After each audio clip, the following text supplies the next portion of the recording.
ओम अतुलित बलधामं हेमशैलावदेहं धनुजवन कृशानं ज्ञानिनाम् अग्रगण्यं सकलगुणनिधानं वानराणां धीशं रघुपति प्रियभक्तं वातजातं नमामि। मंगलमूर्ति मारुति नंदन सकल मंगल मूल निकंदन पवन तनय संतन हितकारी हृदय विराजत अवध बिहारी। नमस्कार, स्वागत है आपका आचार्य वाणी में। मैं आचार्य डॉक्टर विक्रमादित्य आपके साथ हूँ। आज का विषय हमारा है मेष राशि वालों के लिए ग्रह नक्षत्रों के दृष्टिकोण से योग कैसा रहेगा। 15 तारीख बृहस्पतिवार का अवसर, तृतीया तिथि विद्यमान है और इस दिन जो है भद्रा का योग भी है। दोपहर के नए कार्यों का आरंभ करने से बचना चाहिए। जो सूर्य की संक्रांति का योग बन रहा है, विशेष तौर पर मेष राशि वालों को समझना चाहिए सूर्य की संक्रांति का बहुत महत्वपूर्ण योग आपके लिए बन रहा है। सूर्य आपकी राशि से निकलकर द्वितीय भाव में प्रस्थित हो जाएंगे और यह आपके लिए बहुत ही लाभ का योग बनेगा। यह आपके जीवन में कुछ नया करने का योग बनाता दिखाई दे रहा है। बस विश्वास की आवश्यकता है। इस वक्त सबसे कमजोर स्थिति आपके मंगल की हम पुनः अवगत करा देते हैं, जो आपको सही दिशा में आगे बढ़ने से रोक रहे हैं। विश्वास नहीं जगने दे रहा है मंगल। इस वक्त चीज़ों में थोड़ा सा आप जाग रहे हैं, समझ रहे हैं चीज़ों को। मंगल के योग के ग्रह गोचर के योग के कारण से आप पता नहीं आपकी राशि में जन्मपत्री में मंगल की क्या स्थिति है, लेकिन जन्मपत्री में मंगल की स्थिति खराब होगी तो फिर इस समय बृहस्पति सूर्य का भी लाभ पूरा नहीं मिल पाएगा। तो ऐसे में मंगल को ताकत देने का प्रयास कीजिए। नहीं तो ये ग्रहों का योग, चाहे वो बृहस्पति का परिवर्तन है, चाहे वो सूर्य का परिवर्तन हो चुका है, जो मेष राशि वालों के लिए बहुत महत्वपूर्ण है। इस एक महीने में वारे न्यारे करने के लिए आपको पॉजिटिव सोच रखनी पड़ेगी। सही दिशा में कार्य कर रास्ता दिख रहा है, पॉजिटिव होकर सही दिशा में जो क्लियर वॉयंस है उस पर काम करें। केवल आप क्या कर रहे हैं, उपदेश देते रहेंगे, ऐसा कर लो, ऐसा कर लो, ऐसा करेंगे नहीं। तो मेष राशि वालों, सही दिशा में कार्य करने की तरफ प्रेरित हो, खुद को जगाओ। संसार को जगाने की बजाय खुद को जगाओगे तो बहुत कल्याणकारी योग बनेगा। नित्य प्रति हनुमान चालीसा का पाठ करेंगे और हो सके तो विशेष तौर पर जो शादीशुदा लोग हैं उनके लिए खास बता रहा हूँ मैं आपको। ऐसे में जीवन साथी को प्रसन्न रखिएगा। आपकी राशि के दृष्टिकोण से समझें कि जितना जीवन साथी प्रसन्न उतना आपके प्यारे नारी होने के योग बन जाएंगे। तो इस बात का ध्यान रखते हुए कार्य करेंगे तो अच्छा रहेगा। लेकिन संक्रांति का पुण्य अगले दिन रहेगा, क्योंकि विशेष तौर पर 15 तारीख को जब सूर्य बदलने के योग बनेंगे तो रात को 12 बज के करीब 12 मिनट पर योग बनेगा। ये तो रात्रि हो चुकी है, तो सूर्य अगले दिन जब उदय होंगे तभी वो संक्रांति का पुण्य माना जाएगा। तो ऐसे में कुंभ का दान, कुंभ भरे हुए घड़ों का दान, जल का दान करना चाहिए, तिल का दान करना चाहिए, घी का दान करना चाहिए, छाते का दान करना चाहिए, खरबूजा इत्यादि का दान करना चाहिए। ये सब आपके लिए लाभकारी योग बनाएंगे, कष्ट को निवारण करने का योग बनाएंगे। 16 तारीख शुक्रवार का अवसर, चतुर्थी तिथि विद्यमान है। सूर्य नव शक्ति के साथ आपकी राशि में पदार्पण कर चुके हैं और आपकी राशि में बहुत लाभ का योग बना रहे हैं। और ऐसे में विशेष तौर पर बृहस्पति और चंद्रमा का संबंध भी आपकी राशि के दृष्टिकोण से बड़ा अद्भुत योग बना रहा है आपके लिए। और ये आपके लिए कई मामलों में पॉजिटिव रिजल्ट्स देने के योग बनते दिखाई दे रहे हैं। बृहस्पति परिवर्तित होते ही गज के स्थिति योग बना रहे हैं आपकी राशि में। देखिए सुंदर पदार्पण है, कितना सुंदर पदार्पण है। भगवती दुर्गा की आराधना करें। जितना भगवती दुर्गा की आराधना कर कर अपने नियम को बांध लोगे इस वक्त ग्रहों के योग के दृष्टिकोण से, नित्य प्रति भगवती दुर्गा चंडी पाठ, कुंजिका स्तोत्र का पाठ, ओम या देवी सर्वभूतेषु बुद्धि रूपेण संस्थिता नमस्तस्यै नमस्तस्यै नमस्तस्यै नमो नमः, इस मंत्र की गांठ बांध दीजिए इस वक्त। और ये मंत्र आपके लिए कल्याण करा देगा। इस बात को नोट करके रख लें, शायद कोई आपको बताएगा नहीं। इस बात का ध्यान रखते हुए कार्य करेंगे तो बहुत अच्छा रहेगा आपके लिए। तो इस प्रकार से राशिफल आपने समझा, लेकिन ये जो ज्येष्ठ का महीना बहुत ही वास्तविक तौर पर ग्रहों का परिवर्तन के तौर पर यदि समझें तो बड़ा महत्वपूर्ण रहने वाला है। कई ग्रहों का परिवर्तन का योग इस मई के अंदर और साथ साथ जेठ के आरंभ के साथ साथ बनता दिखाई दे रहा है। सबसे बड़ा परिवर्तन तो बृहस्पति अतिचारी रूप में परिवर्तन कर जो राशि परिवर्तन कर रहे हैं वो बड़ा महत्वपूर्ण रहेगा। बड़ी तेज गति से ग्रहों का ये परिवर्तन जीवन में प्रभाव उत्पन्न करता दिखाई दे रहा है। इसके साथ साथ राहु का परिवर्तन भी होने को तैयार है। जेठ के महीने में बड़ा विशेष योग बन रहा है कि इस बार 5 मंगलवार का योग है। ये रक्त रंजित भूमि को करने का योग बनाता है, विस्फोटक योग बनाता है। आतंकवादी घटनाएं बढ़ सकती हैं। मंगल का वैसे ही ग्रह योग को देखें इस बार तो मंगल का जो है परम अपनी नीच गति में चलना, कमज़ोर स्थिति में चलना, उसके बाद साथ साथ जेठ के अंदर 5 मंगलवार का योग बनना। और ये जेठ का महीना जो है 5 मंगलवार को रक्तपूर्ति यानी युद्ध की आशंका को उत्पन्न करता है, अशांति का वातावरण बनाता है, आतंकवाद को बढ़ाने के लिए योग बना सकता है। कई लोग दुस्साहस करते दिखाई दे रहे हैं और जिस प्रकार से अभी भारत के अंदर स्थिति बनी है, अपने सबने देखा, उसके भयावह परिणाम आगे आने वाले समय में कई जगहों पर देखने को आपको मिल सकते हैं। ग्रह नक्षत्र परिवर्तन की तरफ जा रहे हैं और उन सब का प्रभाव हर व्यक्ति पर, हर जीव पर होता ही है। इसको हमें प्रत्यक्ष रूप से समझने के लिए ज्योतिष की जो गहनतम, विशेष तौर पर जो गूढ़ गणित है, उसके द्वारा चीज़ों को समझा जा सकता है।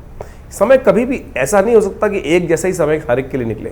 कुछ के लिए अच्छा, कुछ के लिए खराब, कुछ के लिए जीवन में महत्वपूर्ण परिवर्तन शुभ की तरफ जाता है, कुछ के लिए आशंकाओं से ग्रसित जीवन हो जाता है। तो ऐसे में हमारे जीवन में ग्रहों का योगायोग किस प्रकार का प्रभाव करेगा वो हम कई प्रकार से जान सकते हैं। जन्मपत्री उसका एक विशेष प्रभाव उत्पन्न करती है, हाथ की रेखाएं उसका एक विशेष प्रभाव उत्पन्न करती हैं।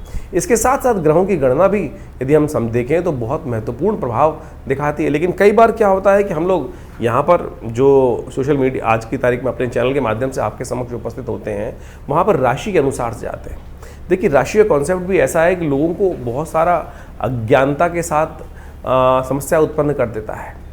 देखिए, राशि जो है कई प्रकार की हैं। एक तो सूर्य के अनुसार से राशि चलती है, जो पूरे विश्व के अंदर ज़ोडिएक साइन के नाम से सूर्य जो महीने में एक बार परिवर्तन होता है, उसके अनुसार से प्रभाव उत्पन्न करके एक महीने तक एक ही राशि रहती है पूरे विश्व में। यदि वेस्टर्न एस्ट्रोलॉजी के अनुसार से देखा जाए तो पूरे विश्व में वही राशि मशहूर होती हैं। ज्योतिष की गणनाओं के अनुसार से नाम की भी एक राशि होती है। आपका नाम किस अक्षर पे निकल रहा है तो उसके अनुसार से कौन से चरण में पड़ा, कौन से नक्षत्र में पड़ा, नक्षत्र किस चरण में आया, उसके अनुसार से राशि के कौन से प्रभाव में आएगा, तो उसके अनुसार से भी राशि बन सकती है।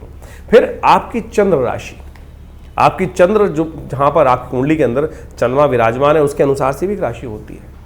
और सबसे ज़्यादा जो मूलतः जन्मपत्री के अंदर यही प्रचलित विषय माना जाता है कि गोचर के दृष्टिकोण से देखने के लिए चंद्र राशि का सबसे ज़्यादा योग देखा जाता है। इसके बाद भी और उसको सूक्ष्म देखें। देखिए, सबसे पहले आप इसको हमने समझाने का ऐसे प्रयास किया कि एक सूर्य की राशि है, वो महीने में एक बार बदलता है, यानी 12 महीनों के 12 राशि के हिसाब से 12 सूर्य हो गए, तो उसमें हजारों, लाखों, करोड़ों, अरबों लोग एक ही राशि में आ गए। लेकिन उसके बाद फिर और सूक्ष्म हुआ तो चंद्र राशि के अनुसार से आ गया कि वो आपके नामक जो चंद्र राशि 2.5 दिन में, 2 से 2.5 दिन में एक बार बदलती है, तो उसके अनुसार से देख सकते हैं। फिर और सूक्ष्म करने के लिए लग्न राशि, आपका लग्न किस दिन में 24 घंटे में 12 राशियां परिवर्तन कर जाती हैं लग्न के दृष्टिकोण से, तो उसमें किस लग्न में आपका जन्म हो रहा है उसके अनुसार से राशि का प्रभाव भी हो सकता है। अब कई बार आप अपनी नाम की राशि देख रहे हैं, उसका प्रभाव कितना है वो आपको समझना पड़ेगा। ज्योतिष की गणनाएं जब कोई विद्वान ज्योतिषी देखता है तो उसके अनुसार से देख के बताता है कि भैया कहाँ कौन सी चीज़ आपके जीवन में फलीभूत हो रही है, चंद्र राशि, सूर्य राशि, लग्न राशि या नाम की राशि। तो इसके लिए आपको बहुत सारी गहन अध्ययन करने पड़ते हैं, बहुत चीज़ समझनी पड़ती हैं, तो उसके अनुसार से आप देखने का प्रयास करें। कई बार कई लोगों के मन में भ्रांति उत्पन्न होती है कि हमारी राशि से हमारा प्रेडिक्शन मिल रहा है या नहीं मिल रहा, क्या आपकी वो राशि ठीक है भी?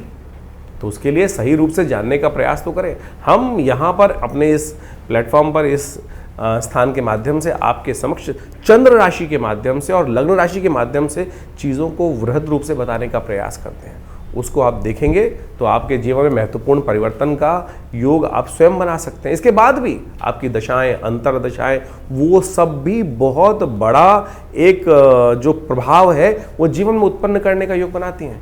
तो ऐसे नहीं कि ज्योतिष को हम बहुत ऐसे ही देख लें, तो आपको कोशिश ये करें, हमने गोचर के दृष्टिकोण से इस राशिफल को आपके समक्ष रखा है और उसको समझें। उसका जो बाह्य रूप है उससे आपको बहुत सारी चीज़ों को सही रूप से ज्ञान प्राप्त करने का रास्ता प्राप्त होगा। उपाय के बारे में भी बहुत सारी चीज़ें हम इस कार्यक्रम के माध्यम से एक नई व्यवस्था आपके समक्ष उपस्थित करने का प्रयास कर रहे हैं। आज सबके सब समाज के लोग टूने टोटकों में फंस गए हैं, ऐसा कर लो, ऐसा कर लो, ऐसा कर लो, ऐसा कर लो।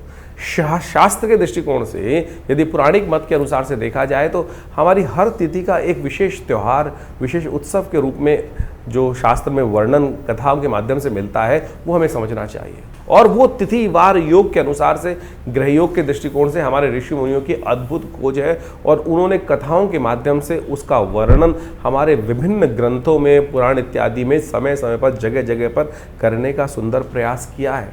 उससे रहस्य समझ में आएगा आपको कि कौन सी तिथि में, कौन से वार में, कौन से योग में, कौन से ऋतु के अंदर कौन सी चीज़ों को उपयोग करके आप अपने जीवन की बहुत सारी समस्याओं को ठीक कर सकते हैं। जैसे पूर्णिमा आ रही है, सत्यव्रत होता है, उसके साथ साथ इसके साथ साथ ग्रहों का परिवर्तन जब हो रहा है तो उनका प्रभाव किस प्रकार से होगा।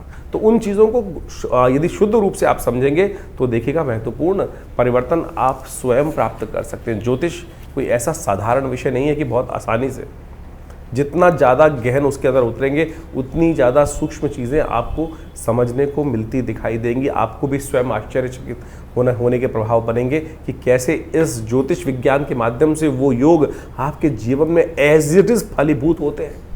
जब वो फलीभूत होते हैं ना, बिल्कुल जैसा कॉम्बिनेशन बनता है कि 1:1, 1+1 2 ही है तो 2 ही होगा, तो उसके दृष्टिकोण से आप इसको समझ लें। अब एक बात और, बहुत सारे लोगों के मन में एक प्रश्न उठता है कि हमारे भविष्य में जब जन्मपत्री निर्धारित है, जन्मपत्री बिल्कुल समस्या को जो एक बात मानेंगे भविष्य के दृष्टिकोण से एक चार्ट बनकर आया है और उसमें घटना आपके जीवन में लिखी है, तो वो फलीभूत होनी है, तो उसको बदलाव कैसे किया जा सकता है? अरे क्यों नहीं बदलाव किया जा सकता? उपाय रेमेडियल एस्पेक्ट तो है ना। अगर आप समझे, जो जन्मपत्री के फलादेश बना है, जो जन्मपत्री ग्रह योग बना है, किसके कारण से बना है? आपके पूर्व जन्म में अर्जित कर्मानुसार। वो एक लेखा जोखा है, बैलेंस शीट है, जो आप पिछले जन्म से लेकर आए हैं अपने कर्मानुसार, और आपके जन्मकालीन में वो बैलेंस शीट आपके समक्ष आके उपस्थित हो गई। पढ़ा लिखा सीए उस बैलेंस शीट को देखकर कंपनी की स्थिति को बहुत अच्छे से भांप सकता है। और उसके बाद उसने क्या कार्य करना है, उसके बाद आपके पास कितने लायबिलिटीज़ हैं, कितने आपके पास एसेट्स हैं, उसके द्वारा आप आगे बढ़ने के योग बना सकते हो। तो उसी प्रकार से आपकी जन्मपत्री का भी यही विषय है कि आप लेखा जोखा जो पिछले जन्म से लेकर आए हो, जन्मकालीन जन्मपत्री होती है। उसके बाद गोचर का प्रभाव हर रोज परिवर्तन हो रहा है। आप किस दिशा में कार्य कर रहे हो, किस दिशा में कार्य नहीं जा रहे हो, कौन से अच्छे कार्य कर रहे हो, कौन से खराब कार्य कर रहे हो, तो उसी से तो भाग्य बन रहा है आने वाले समय में। तो ये समझ लीजिए, यदि किसी की कुंडली में कोई अशुभ योग है तो आप सही दिशा में कार्य कर गुरु का सानिध्य लेकर परमात्मा की कृपा से उस अशुभ योग को बदल सकते हो। हजारों लाखों लोगों ने बदला है। असंभव से असंभव कार्य आप जीवन में समझकर ठीक कर सकते हो। ऐसे जैसे तुलसी बाबा ने लिखा ना, सकल पदार्थ है जग माही, आगे लिखा कर्महीन पुरुष पावत नाही। तो आप समझे कि ये सुंदर योग जो आते हैं, अभी शनि से बहुत सारे लोग त्रस्त हो रहे हैं। शनि महाराज विशेष तौर पर परिवर्तन की तरफ जा चुके हैं, कईयों के लिए अच्छे हैं, कईयों के लिए खराब हैं। अभी इसी मई के महीने में अमावस्या के दिन, जेठ की अमावस्या के दिन शनि जयंती पड़ेगी। तो शनि जयंती के दिन कहा जाता है कि भगवान शनि की प्रार्थना करें, शनि का उपवास करें, शनि का मंत्र जप करें। हमने अपने आश्रम पे जो शास्त्र में वर्णित व्यवस्था है उसके अनुसार से कार्य करने का प्रयास करते हैं हम। आज क्या है कि शनि की दुकान हर जगह खुल गई है। हर चौराहे पे आप देख लीजिए, एक नया शनि का मंदिर लोग खोल के बैठ जाते हैं और उसके अंदर दुकान के तौर पर, और वहाँ तेल पे तेल चढ़वाए जा रहे हैं या कुछ और करे जा रहे हैं। शनि की मूर्ति बड़ी से बड़ी करते चले जा रहे हैं। उससे क्या होगा भाई? हमारे आज प्राचीन काल में यदि आप देखें तो संपूर्ण शास्त्र दृष्टिकोण से अगर देखें तो कहीं भी इस प्रकार से शनि की मूर्तियों का लगाने का वर्णन कहीं नहीं मिलता। पंचदेव उपासना, शास्त्र सनातनियों को पंचदेव उपासना और उसके अनुसार से जो वर्णन है उनके अनुसार से उनकी चीज़ करने का शास्त्र में वर्णन प्रयास किया जाता है। लेकिन ये दुकानें जो खुल गई हैं और तेल पर तेल शनि को चढ़वा कर और वहीं जो उसका कार्य किया जा रहा है, शनि भी महाराज सोचेंगे कि भाई क्या कर रहे हो। हमने शास्त्र में वर्णित तरीकों के अनुसार से इस बार हनुमान चालीसा के 100 पाठ, जो शतबार पाठ पढ़ जो ही छूटई बंद महासुख हुई, हनुमान जी को शनि ने स्वयं आशीर्वाद दिया और उसके अनुसार से हमने ये कार्य करने का प्रयास किया कि आने वाले अभी जो शनि जयंती है उसमें विशेष तौर पर विवेकानंद योगाश्रम में करीब करीब 100 पाठ हनुमान चालीसा के शनि जयंती के दिन किए जाएंगे। शनि ग्रह शांति यज्ञ रखा जाएगा, उसमें शनि स्तोत्र वैदिक मंत्रों के द्वारा, विभिन्न शास्त्र में वर्णित प्रयोगों के द्वारा शनि ग्रह के दुष्प्रभावों को शांत करने के लिए कार्य किया जाएगा। और जेठ का महीना तो वैसे ही बहुत श्रेष्ठ है। जेठ के महीने में क्या हो रहा है, देख समझे, इस बार 5 मंगल का योग पड़ रहा है। एक तरह से विश्व को अशांत करने के लिए घटनाएं बहुत व्यापक रूप से आपके समझ घटेंगी। एक बात और समझे, 5 मंगल जेठ के होते भी बहुत कई बार शुभ बहुत हैं, क्योंकि बुढ़वा मंगल माने जाते हैं। कहा जाता है कि जेठ के महीने के मंगल के दिन ही भगवान राम को सबसे पहले हनुमान जी को भगवान राम के दर्शन हुए थे। तो इसलिए इस मंगल को, जो जेठ में पड़ने वाले मंगल है, बुढ़वा मंगल कहा जाता है। तो हम विवेकानंद योग आश्रम में इन पूरे बुढ़वा मंगल पर जितने भी मंगल पढ़ेंगे, बुढ़वा में 5 मंगल पढ़ेंगे, उनमें सुंदरकांड का सुंदर पाठ करें। आप भी करें। देखिए, ये सुंदर रूप से हनुमान जी को प्रसन्न करने का प्रयास करें। और सुंदरकांड अपने आप में समस्त जो कष्ट हैं उनको निवारण करने का योग बनाता है। इस भवसागर से पार करने का, भगवान के नाम के उस प्रभाव को यान बनाकर बिना किसी माध्यम से इस भवसागर से पार करने का सुमार्ग जो है वो सुंदरकांड का पाठ बनाता है, भगवान की आराधना बनाती है। तो कोशिश ये करें इस रूप से इन समस्त रहस्यों को समझने का प्रयास करें, टोटकों में न फंसे। तो हम इस कार्यक्रम के माध्यम से आपके समक्ष उन समस्त शास्त्र विदों के अनुसार, शास्त्र की बातों के अनुसार से, पौराणिक वैदिक ज्योतिष के अनुसार से उन प्रभावों को आपके समक्ष रखते हैं। इन सब चीज़ों को गहन चिंतन करें, अध्ययन करें, आवश्यक रूप से समझने का प्रयास करें। देखिए, मन में ना आशंका और संशय उत्पन्न करना बहुत आसान होता है। मन को नास्तिकता की तरफ ले जाना तो अपने आप ही भाग जाएगा, लेकिन उस विश्वास को जगाने के लिए आपको बहुत लाखों प्रयास करने पड़ते हैं। इसलिए अपने विश्वास को उस परमात्मा चरण से न डिगने दें। जीवन के कष्ट हैं, वो कष्टों का कोई ना कोई कारण है। इस बिना कारण के तो कुछ भी आपके जीवन में नहीं होता है। और ज्योतिष, भारतीय संस्कृति के शास्त्र उसको प्रमाणित करते हैं, समझाते हैं कि किस कारण से आपके जीवन में क्या घटनाएं घटने के योग बने। तो आप सत्य समझ लें, इस हमारे शास्त्रों में हर प्रश्न का जवाब दिया गया है। हर प्रश्न का जवाब देने के लिए परमात्मा स्वयं उपस्थित हुए। देखिए, एक बार कथा आती है, भीष्म पितामह ने भगवान कृष्ण से पूछा कि महाराज, मैंने अपने 100 वर्षों के पिछले जन्म में मुझे याद है कि मैंने कोई भी एक छोटा सा भी अपराध कार्य नहीं किया जिसके कारण से ये बाण शैया पर मुझे लेटने का प्रयास पड़ा। बाण शैया पर योग ऐसा बना कि मुझे बाण शैया पे आना पड़ा। ऐसा कौन सा कारण बना? तो भगवान ने उसका भी जवाब दिया। तो शास्त्र में आप समझें कि आपके समस्त प्रश्नों का जवाब है, लेकिन विश्वास के साथ। जवाब उसका दिया जा सकता है कि जो शास्त्र मत के अनुसार से हो।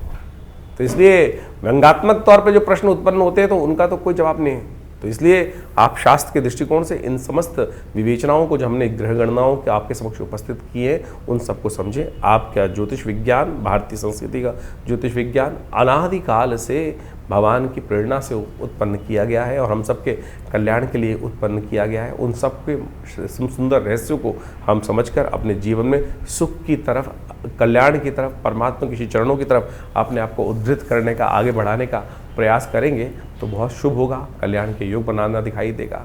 तो इस वास्तविक जीवन के सत्य चरित्र की तरफ आपको प्रेरित करने के लिए योग ज्योतिष शास्त्र बनाया गया है। तो आप सब अपनी जन्मपत्री को अच्छे से विश्लेषण कराएं, जीवन में समय को समझें।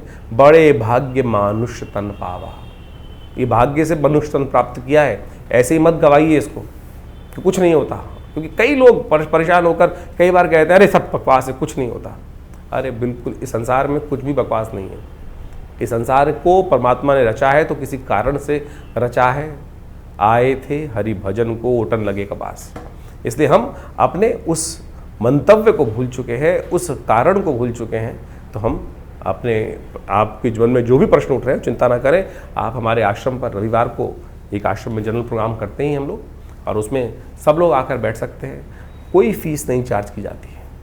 रविवार के दिन यज्ञ में आकर बैठिए, वो सुंदर भंडारा होता है, बड़ा विशाल भंडारा होता है।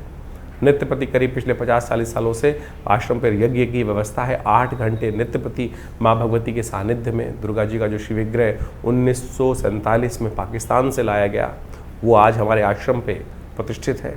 उन्हीं के सानिध्य में, उन चमत्कारी 500 साल पुरानी भगवती के दिव्य प्रतिमा के सानिध्य में सदगुरु आचार्य श्री केशवदेव जी, हमारे पिताजी की प्रेरणा से वो यज्ञ स्थल का, भगवती के मंदिर का निर्माण हुआ।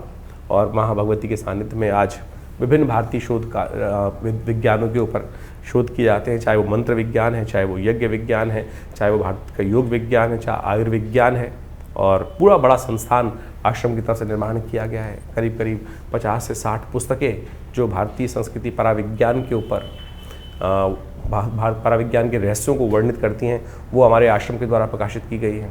और आपके प्रश्नों का समाधान देने के लिए तो ज्योतिष की समस्त व्यवस्थाएं भी आश्रम पर की गई हैं और समय समय पर विभिन्न कार्यक्रम रहते हैं। और जेठ के पूरे 5 मंगलवार पर सुंदरकांड का पाठ भी रहेगा। शनि जयंती का, जैसे हमने आपको बताया, बड़ा विशाल कार्यक्रम मई के अंतिम में व्यवस्था की गई है। 28 मई को जो सुंदर कार्यक्रम रहेगा मंगलवार के दिन, आप उसमें पूरी तरह से भाग लेकर इन समस्त अपने जीवन के कष्टों को दूर करने के लिए व्यवस्था बना सकते हैं। और बहुत सारे लोगों का एक प्रश्न और रहता है कि हम आपसे मिलना चाहते हैं, तो आप आइए, स्वागत है। विवेका दिल्ली में, मैं बाहर जाना बहुत मुश्किल हो पाता है हमारे लिए, दिल्ली से बाहर निकलना, तो आप आइए विवेकानंद योगाश्रम दिल्ली में।